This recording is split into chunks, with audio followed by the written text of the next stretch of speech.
Ceci est une histoire tirée du noble Coran, une chronique de puissance et de chute. Les gens de Thamoud pensaient avoir vaincu la mort par leur ingénierie. Ils regardaient leur palais sculpté dans le granit et se disaient « Rien ne peut nous atteindre ici ». Ces murs massifs et ces rochers étaient, selon eux, des remparts éternels contre le destin. C'était une nation qui avait transformé ses bénédictions en instruments d'arrogance pure. Ils ne voyaient plus la main du Créateur derrière la solidité de la pierre. Ils utilisaient leur génie pour défier le ciel, plutôt que pour le remercier. L'orgueil était devenu le ciment de leur société, liant chaque bloc de pierre à leur propre suffisance.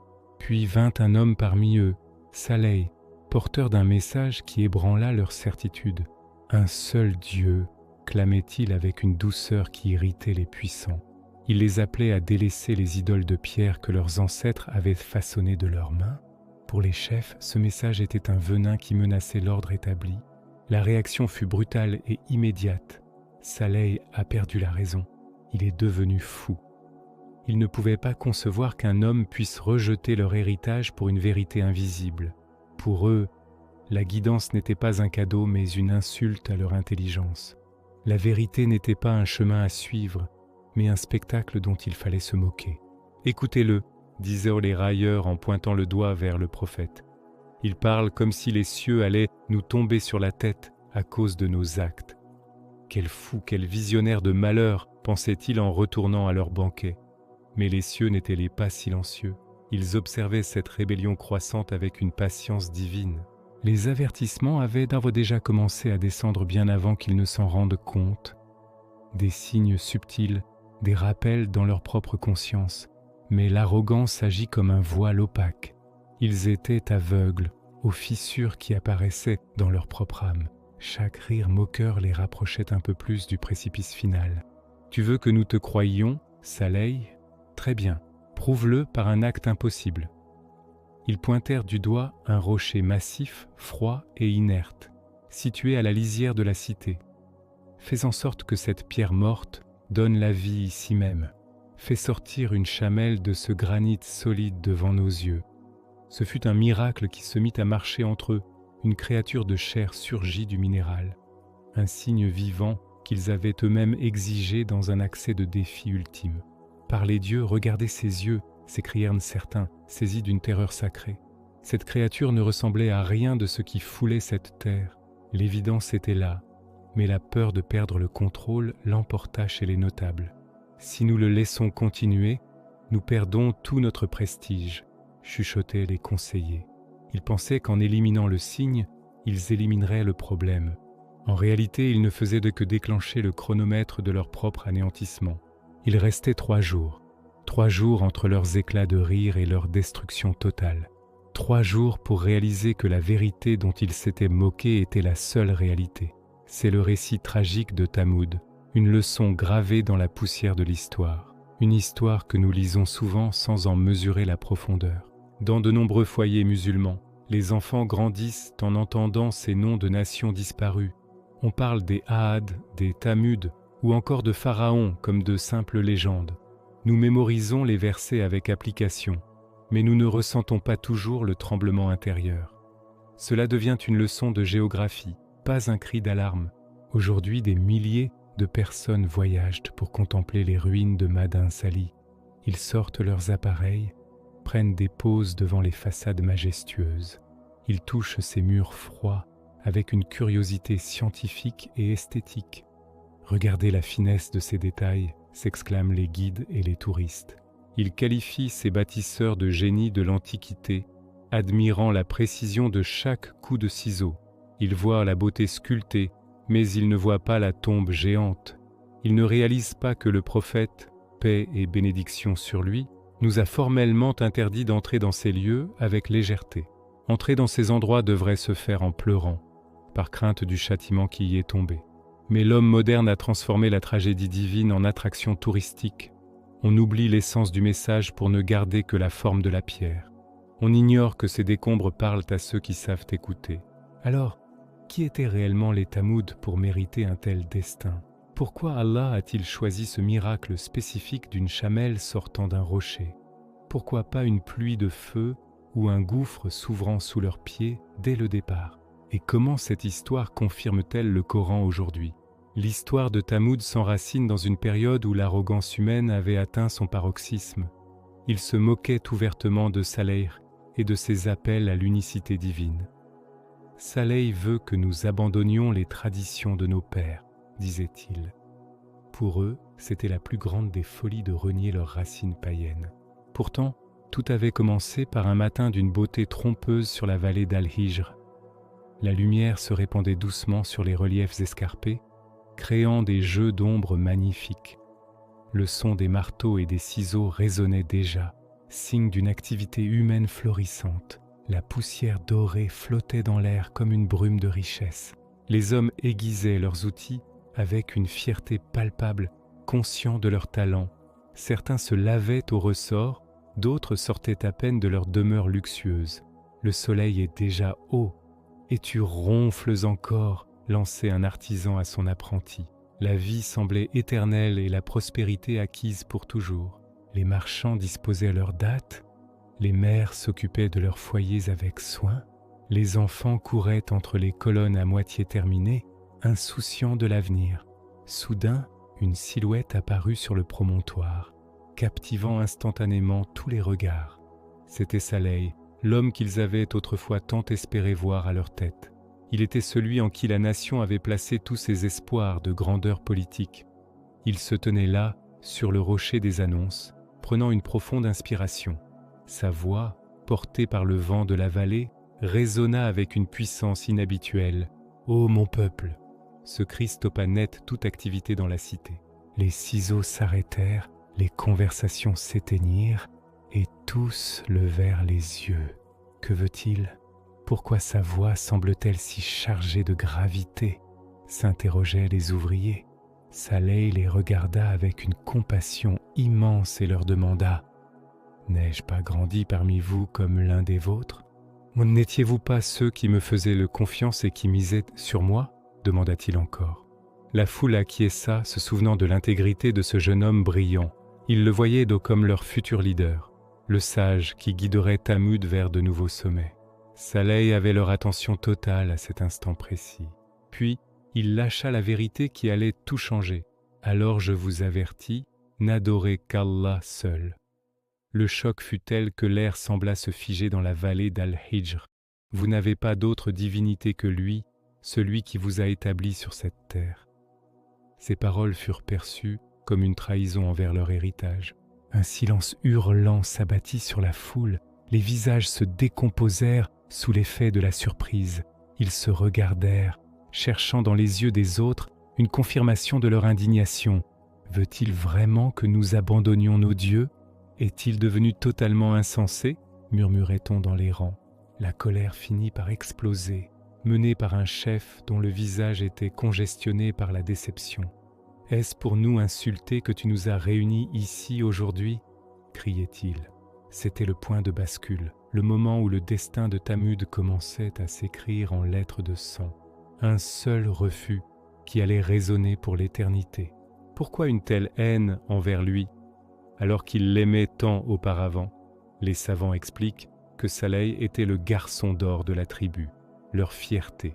Il était censé être le garant de leurs privilèges et de leurs idoles ancestrales. En choisissant la voie de Dieu, ils brisaient le miroir de leur propre vanité. Allah n'a pas envoyé le châtiment dès la première seconde de leur rébellion. La guidance est un processus de patience, pas un acte de force brute. Des années passèrent, faites de discussions privées, d'avertissements publics et de prêches constants. Le châtiment ne vient jamais sans que toutes les chances n'aient été données. À partir de ce jour, le respect qu'il lui vouait s'évapora pour laisser place à la persécution. Saleh marchait au marché et les insultes pleuvaient avant même qu'il ne parle. « Laissez passer l'homme qui se croit plus sage que nos ancêtres », criaient les jeunes gens sous les encouragements des anciens. Ils tentaient de parler aux nécessiteux pour leur redonner de la dignité, mais les riches intervenaient. « Regarde mon palais, regarde mon or », disait un notable en riant. « Ton Dieu semble-t-il m'en vouloir pour ma richesse ?» Partout où Saleh posait le pied, le mépris et la moquerie étaient ses seuls compagnons de route. Certains commençaient même à avoir peur de croiser son regard, craignant un mauvais sort. Ne l'écoutez pas, il est possédé par les djinns, racontaient les mauvaises langues. On disait que son esprit avait été capturé par des forces obscures pour expliquer son changement radical de comportement. Les pierres finirent donc par remplacer les paroles, jetées par des mains autrefois amicales. 9 hommes, les plus vils de la cité, formèrent une cabale pour le détruire physiquement. Si tu es sincère, fais descendre le châtiment maintenant. Pourquoi attendre? Le défiait-il. La solitude du prophète était absolue dans sa propre patrie. Imaginez la souffrance d'être traité comme un paria par sa propre famille et son propre sang. Ceux qui l'avaient porté en triomphe le traitaient désormais comme un déchet social. « Ô mon peuple, je ne vous demande aucun salaire pour cela », répétait-il inlassablement malgré les coups et les crachats. Mais demander à un cœur de pierre de s'ouvrir est une tâche que seul Dieu peut accomplir. Les Tamouds ne voulaient pas de logique, ils voulaient un divertissement ou une défaite spectaculaire du prophète. Ils pensaient que l'invisible n'existait pas et que seule la matière qu'ils sculptaient avait de la valeur. Ne l'écoutez plus, il veut nous humilier devant les autres tribus, hurlèrent les chefs de clan. Ils l'attendaient au tournant des sentiers, lançaient des cailloux sous ses pieds pour le faire trébucher. Chaque jour, la vallée résonnait de railleries, fauteur de troubles, destructeur de nos coutumes sacrées. Assez de paroles, dirent-ils finalement, excédés par sa persévérance héroïque. Si tu veux que nous te croyions, montre-nous un miracle que personne ne pourra nier. Leur cœur était devenu aussi dur que les montagnes qu'ils habitaient. Leur défi n'était pas une recherche de vérité, mais un piège final. Les chefs jouèrent alors leur carte la plus sale, l'isolement total de Saleh et de ses fidèles. Saleh est une maladie, si vous lui parlez, vous serez infecté, disait le décret officiel. Ce n'était pas une simple mise à l'écart, c'était une menace de mort lente par l'exclusion économique et sociale. Dans cette société, être banni de la tribu signifiait perdre toute protection et tout moyen de subsistance. « Si je te revois avec lui, tu n'es plus mon fils », criait un père à son enfant curieux. La vallée se divisa physiquement, les partisans de Saleh se regroupant dans la précarité et la peur constante. Les mères tiraient violemment leurs enfants par la main quand elles apercevaient la silhouette du prophète. Les voisins baissaient la voix ou fermaient leurs portes avec fracas à son passage. De vieux amis changeaient de trottoir, non par haine, mais par peur d'être signalés aux autorités de la cité. Le Coran nous rappelle qu'ils lui ont dit « Tu étais notre espoir, mais maintenant tu es notre fardeau ». Ils représentaient leur mauvaise conscience, l'obstacle à leur plaisir sans limite et à leur culte de l'ego. « Ma famille me jettera à la rue si je continue de t'écouter », confiait un jeune adepte dans l'ombre. Une guerre invisible se déroulait dans chaque maison, entre l'appel de la vérité et le poids de la tradition.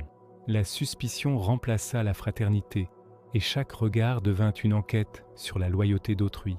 Les chefs comprirent que la peur ne suffisait pas. Il fallait une humiliation publique et définitive de Saleh. Ils voulaient lui imposer un défi qu'aucune puissance humaine ne pourrait jamais relever. Il prétend que son Seigneur peut tout faire, alors mettons ce Seigneur à l'épreuve, ricanait-on dans les conseils. C'est ainsi que l'arrogance pousse l'homme à demander des signes, non pour être guidé, mais pour se rassurer dans sa mécréance. Le jour du défi arriva, et une foule immense se rassembla, avide de voir la chute du prophète. Des ouvriers, des nobles, des femmes et des enfants, tous attendaient le dénouement de cette lutte spirituelle. Saleh s'avança, calme et serein, car il savait que la puissance n'appartient qu'à Allah l'unique. « Saleh, tu dis que ton Seigneur t'a envoyé, alors prouve-le maintenant », lança un notable avec mépris. « Apporte-nous ce que nous demandons si tu es vraiment l'un des envoyés. » Les murmures de la foule s'intensifièrent, créant une atmosphère électrique et lourde de conséquences pour l'avenir. Un ancien, célèbre pour son orgueil démesuré, sortit du rang et désigna un rocher massif. « Vois-tu ce rocher mort, sec et immobile depuis des siècles ?» demanda-t-il avec un sourire cruel. « Si ton Dieu existe, fais en sorte qu'une chamelle en sorte vivante, là, devant nous tous. » Mais l'homme voulait corser l'épreuve pour la rendre totalement irréalisable selon lui.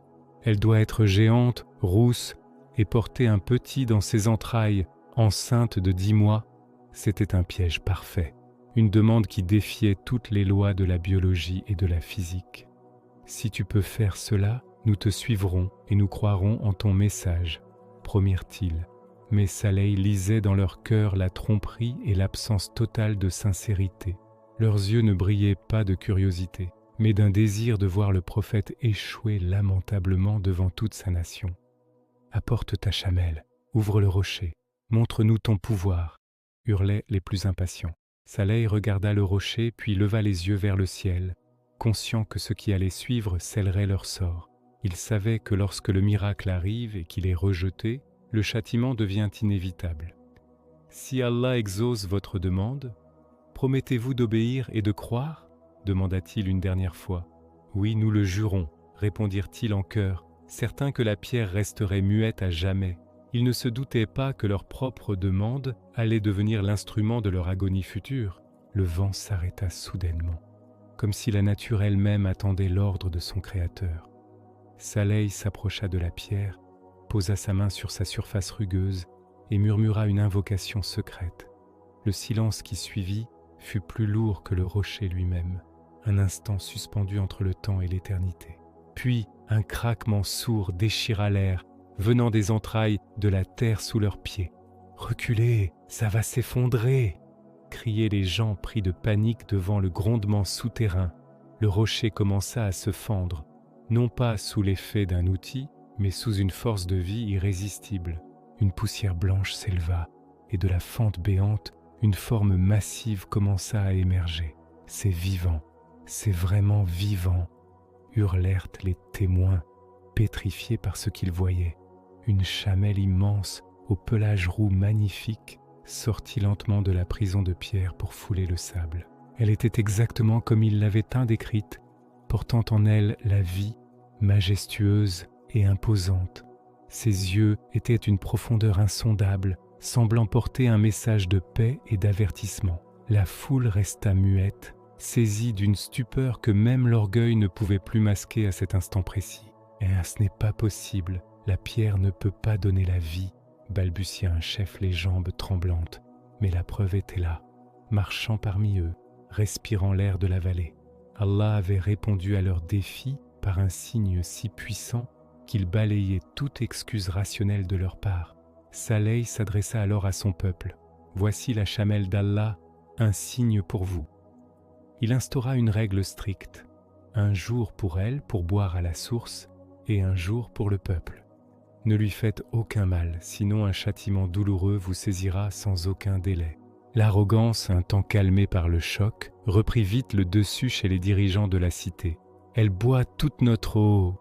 Nos troupeaux vont mourir de soif à cause de cette bête, » se plaignait-il. Pourtant, la chamelle donnait en retour une quantité de lait suffisante pour nourrir toute la population chaque jour.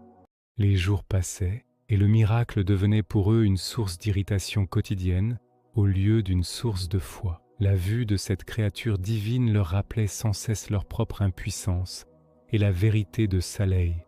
Les chefs sentaient leur autorité s'effriter à chaque fois que le peuple s'abreuvait de son lait miraculeux. Un complot se trama alors dans l'obscurité des demeures de pierre, nourri par une haine viscérale. 9 hommes se réunirent, menés par Qudar, le plus vil d'entre eux, pour mettre fin au miracle.